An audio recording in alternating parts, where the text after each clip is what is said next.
아직 제목이 정해지지 않은 거의 없다가 신작 영화를 보고 나서 곧바로 털어보는 프로그램, 이번 주도 시작하도록 하겠습니다. 저번 주에는 적절한 영화가 개봉하지 않았고요. 귀멸할 칼날은 굳이 제가 이렇게 이야기를 할 필요도 없어서 저는 덕후라고 하기에는 너무 덕력이 부족하기 때문에 오히려 섣불리 건드리고 싶지 않았습니다. 그거 궁금하신 분들은 뭐 이미 다 영화를 보셨을 거고, 그래도 궁금하신 분들은 라이너의 채널에 가보시면 아마도 리뷰가 있을 겁니다. 그렇다면 뭐 이 정도는 말할 수 있겠죠. 귀멸의 칼날 무한성편이 재미있었느냐? 저는 그냥 그랬어요. 네. 아무래도 우리가 이제 일본 애니메이션이라고 하면 찬란한 금자탑이 있죠. 미야자키 하야오.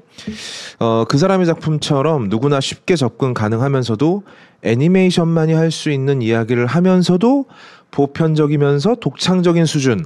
뭐 사실 이건 전 세계에서 이 수준까지 다다를 수 있는 사람은 뭐 미야자키 하야오 한 명밖에 없겠지만, 어쨌든 그런 수준에는 전혀 다다르지 못했고요. 또 그럴 생각도 없는 작품입니다. 이거는 마치 무한상사 시리즈 극장판을 영화 개봉하는 거나 마찬가지예요. 무한도전 덕후들은 좋아하겠죠. 하지만 무한도전의 덕후가 아니거나 관심이 없다? 그러면 일말의 관심도 가지 않을 겁니다. 역시 귀멸의 칼날 덕후들한테는 세상에 둘도 없는 선물이지만 그 세상 밖에 있는 사람들한테는 불친절하고 별로 관심도 안 가는, 그러니까 굿즈랑 비슷한 그런 영화라고 보시면 될 것 같습니다.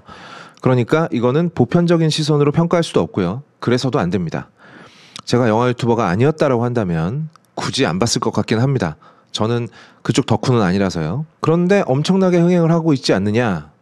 그래서 제가 든 생각인데, 제가 저번에 다뤘던 F1 더 무비처럼 극장 환경을 100% 즐길 수 있는, 혹은 100% 즐겨야만 재미있는, 뭐 이제 이 바통은 아바타 3편이 이어받게 되겠죠. 아니면 이미 타겟이 확실한 뭐 덕후용 선물 세트 같은 영화, 이런 게 아니면 이제 극장에서 영화라는 컨텐츠가 일반 관객들을 유혹하기에는 점점 더 힘들어지는 환경이 아닌가라는 생각이 들었습니다. 이제는 상업 영화가 OTT로 직행하지 않고 극장 개봉을 택하는 것 자체가 굉장히 용기가 필요한 일이 되어버린 것 같아요. 심지어는 그 이창동 감독의 새로운 영화, 아직 뭐 제목은 확정이 안 됐지만 지금 가제가 아마 가능한 사랑인가 그럴 거예요.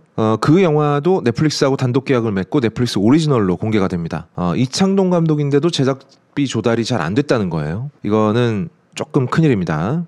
네, 이러다가 한국 영화계가 진짜 망해버리면 어떡하지? 라는 걱정이 이제 슬슬 저한테도 들기 시작했습니다. 그 걱정거리에 관해서는 나중에 따로 이야기를 해보도록 하고요. 이 와중에 용기 있게 극장 개봉을 선택해서 관객의 선택을 한번 받아보겠다라고 외친 영화가 바로 살인자 리포트입니다. 기자님께서 이 방을 나가는 순간 그 사람은 죽습니다.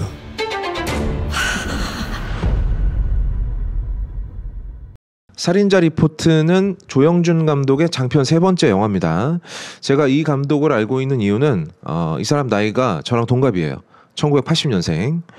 그리고 충무로에서는 이미 시나리오 작가로서의 명성이 있던 사람이었습니다. 1980년대생들의 감독들이 이제 뭐 그 전 세대 감독들, 뭐 봉준호, 박찬욱, 이창동, 장준환, 김지훈, 류승환, 최동훈, 한재림, 이런 앞세대 감독들의 바톤을 이제 이어받아야 하는 시점이 슬슬 도래를 하고 있어요. 영화 감독은 딱히 뭐 전성기가 있지는 않습니다만, 그래도 이제 이분들 이제 40대에 들어섰거나 이제 40대 중반쯤에 들어선 분들이 이제 슬슬 감독으로서의 전성기가 열리고 있는 시점이기 때문에 뭐 제가 눈여겨보고 있는 감독들, 지금 한참 돈을 많이 번 좀비 딸을 감독한 필감성, 이분은 그렇게 크게 눈여겨보진 않습니다만, 그리고 콘크리트 유토피아를 만들었던 엄태화 감독, 제가 굉장히 눈여겨보고 있는 사람이고요.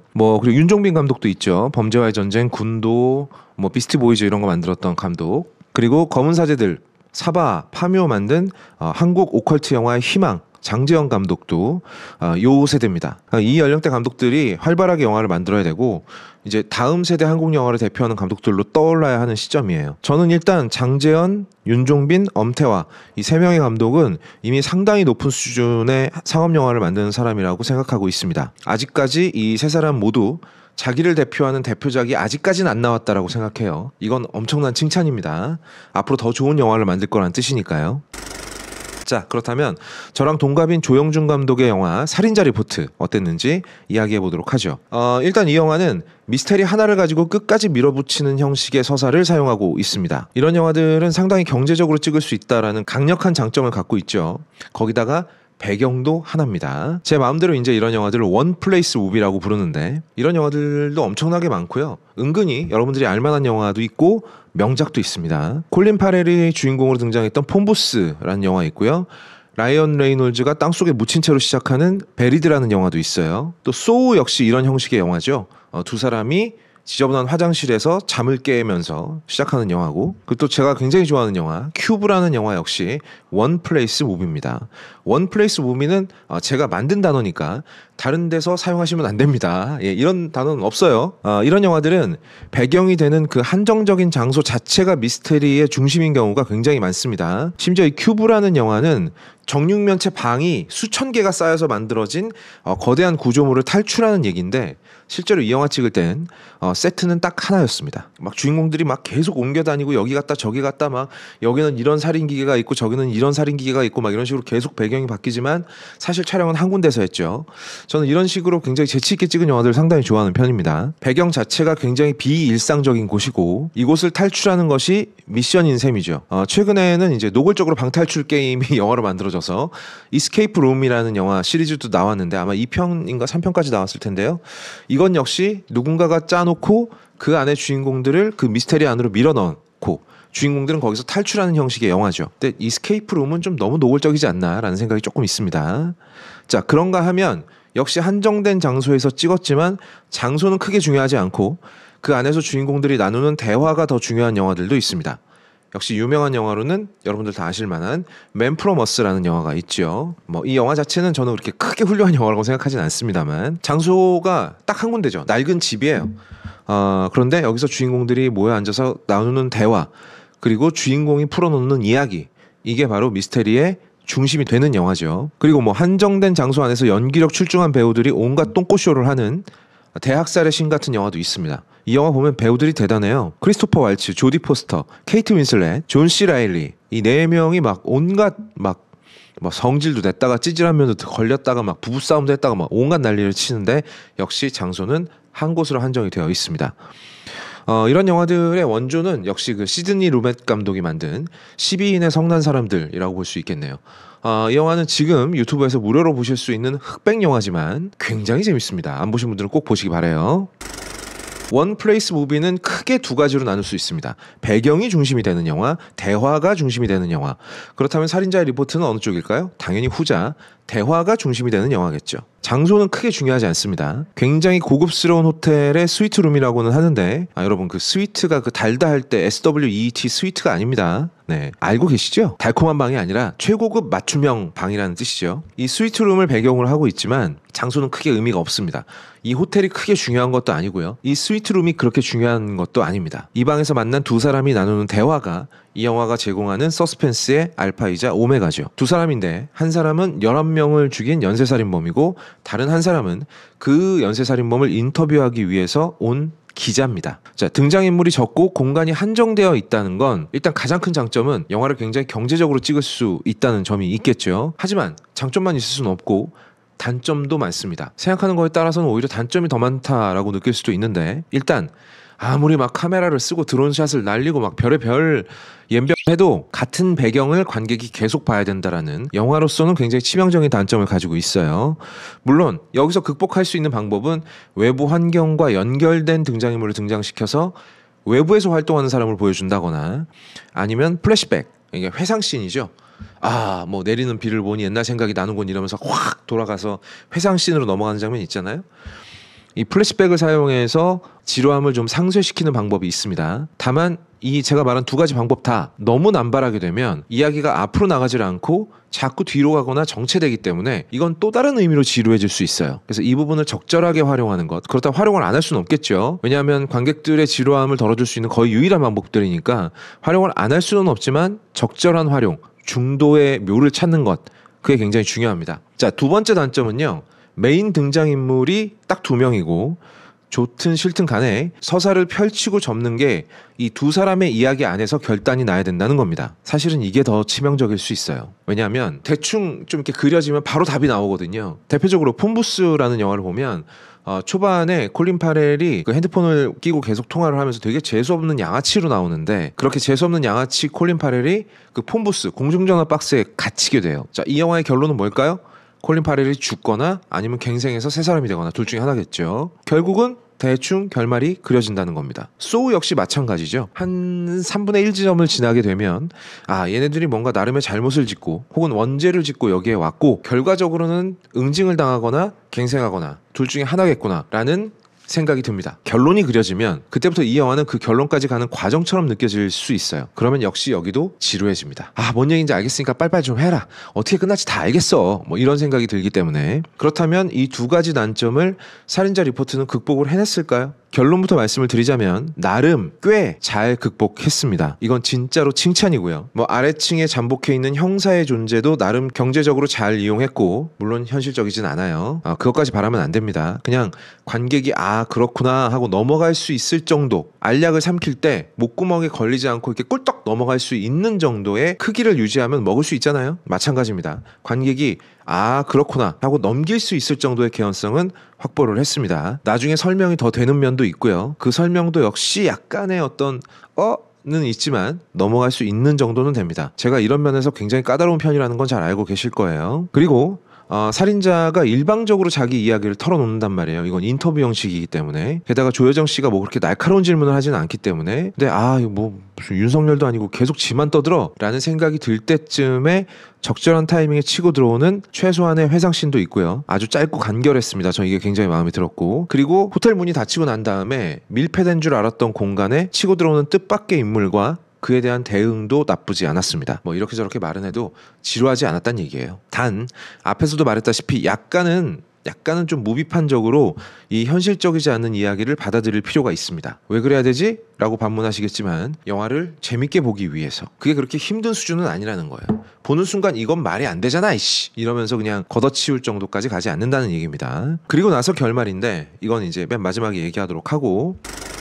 자, 그리고 또 하나, 흔히들 연쇄살인범 하면 떠올리는 이미지가 있습니다. 전 세계에서 가장 유명한 연쇄살인범 누굴까요? 잭 더 리퍼, 에디 게인, 제프리 다머, 우리나라 유영철, 한니발 렉터죠. 정확히는 안소니 홉킨스가 만들어낸 지적인 연쇄살인범 캐릭터이자 식인종 한니발 렉터의 이미지. 이거는 양들의 침묵이라는 영화에서 안소니 홉킨스 경께서 창조해낸 이미지입니다. 바흐의 골드베르크 변주곡을 딱 틀어놓고 그거에 맞춰서 이제 그 간수의 뚝배기를 내려쳐서 깨는 그 이미지, 그 사람을 죽여놓고 그 희생자의 고기로 온갖 일급 요리 막 푸아그라 같은 걸 막 만들어서 맛있게 먹는 그 식인종의 이미지, 지적이고 정적이면서도 흉포하고 잔인한 이미지를 정말 그 어떤 소맥 황금 비율처럼 좀 기가 막히게 섞어놓은 그 한니발 렉터의 이미지. 그게 바로 한니발 렉터 하면 전 세계에서 가장 유명한 연쇄살인범의 이미지로 만드는 1등 공신이었죠. 이게 너무나도 강력했기 때문에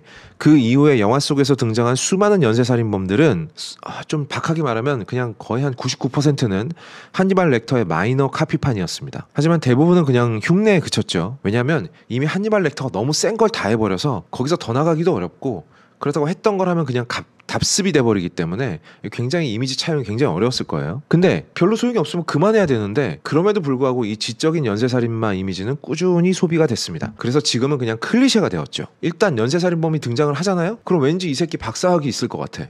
왠지 이 새끼 음악이나 예술 쪽에도 굉장히 조예가 많을 것 같고 완전 기억 능력 이런 거 갖고 있을 것 같단 말이지. 이게 다 한니발 렉터 때문입니다. 처음에 정성일 배우가 굉장히 이제 막 세탁소에서 드라이 클리닝을 막 마친 것 같은 그 어떤 베이지 톤의 정장을 입고 딱 등장했을 때 약간 긴장을 느꼈어요. 설마 또 한니발 렉터 짝퉁이야? 왜냐하면 태가 얇은 그 동그란 안경, 그리고 정말 칼같이 빗어 넘긴 머리, 이런 모든 것들이 얘네 또 이 지적인 연쇄살인마 이거 또 한니발 렉터 또 하려는 거야?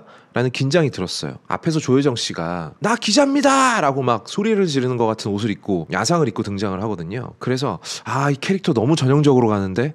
라는 긴장이 좀 생겼어요. 만약에 그게 사실로 드러나게 되면 이 영화는 그다음부터 볼 것도 없거든요. 그래서 영화 초반에 정성일 씨의 등장씬에서 정성일 씨가 너무 깔끔하게 나오길래 너무 나 지적이야 라고 등장을 하길래 저는 약간 긴장을 했거든요. 근데 그렇지는 않더라. 항상 말하지만 클리셰가 클리셰인 이유는 효과적이기 때문이에요. 가령 정성일 씨가 베이지톤 정장을 입고 그 동그란 태가 얇은 안경을 쓰고 깔끔하게 면도한 얼굴을 하고 칼같이 빗어넘긴 머리를 한 다음에 제가 연쇄살인마고 11명을 죽였습니다라고 고백을 하는 게 마동석 씨가 무슨 막 밀리터리 옷 같은 거 막 입고 군화 신고 막 피 묻은 마테체를 막 한 손에 들고 막 수염 막 길러가지고 내가 11명을 죽였어 이렇게 말하는 것보다 훨씬 더 충격적이거든요. 효과적이라는 겁니다. 그래서 잘 써야 된다는 거죠. 근데 대부분 못 만든 영화들은 먼저 이미지부터 만들어 놓고 서사를 거기에 끼워 맞추는 경향이 있어요. 그래서 굳이 제가 저렇게 지적이고 지능적일 필요가 있나 하는 캐릭터들도 다 막 한니발 렉터 짝퉁으로 막 나온단 말이죠. 근데 그게 또 뒤에 이야기랑 안 맞아요. 야, 그렇게 머리 좋은 애가 왜 이렇게 멍청하게 사람을 죽여? 라는 생각이 들게 만들거든요. 그런데 이 영화는 그렇지는 않았습니다. 이 영화에서 정성일 씨는 정신과 개업의로 등장을 하는데, 그러니까 살인자 이영훈입니다.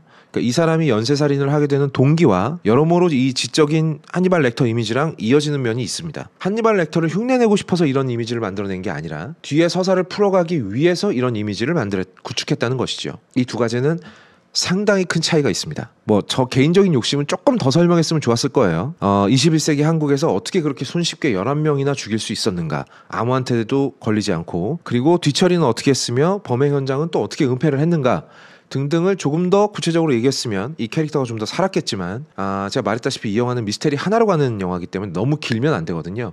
그래서 아마도 좀 찍어 놓은 게 있는데 감독이 좀 잘라내지 않았을까라는 생각이 들고요. 그냥 이렇게 생각하면 됩니다.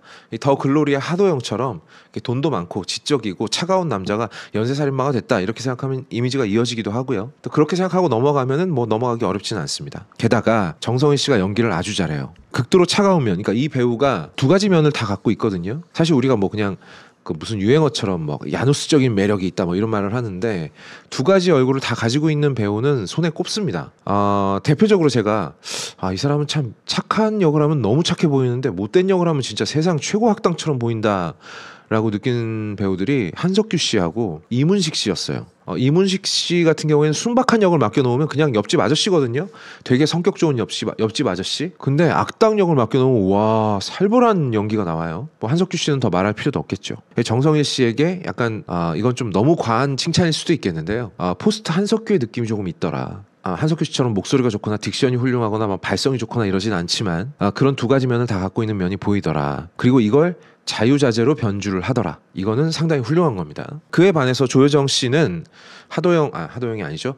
정성희 씨가 던지는 연기들을 이제 주로 받아내는 리액션 연기를 주로 하는데 이게 또 괜찮습니다. 상당히 괜찮아요. 묘하게 반항적일 뻔하다가 또 묘하게 순종적으로 바뀌는 변하는 모습을 아주 자연스럽게 표현을 잘했어요. 제가 보통 배우가 연기가 어떻다 하는 얘기는 잘 안 하는데요. 왜냐면 저는 영화 배우는 연기를 잘하는 게 당연하다고 생각하는 사람이기 때문에 딱히 이걸 끄집어내서 연기를 이야기를 하지는 않습니다. 잘. 그런데 워낙 이 한정된 공간에서 이 두 배우만 줄창 보다 보니까 연기 얘기를 안 할 수는 없어서 할 수밖에 없겠네요. 둘 다 굉장히 자연스럽고 훌륭합니다.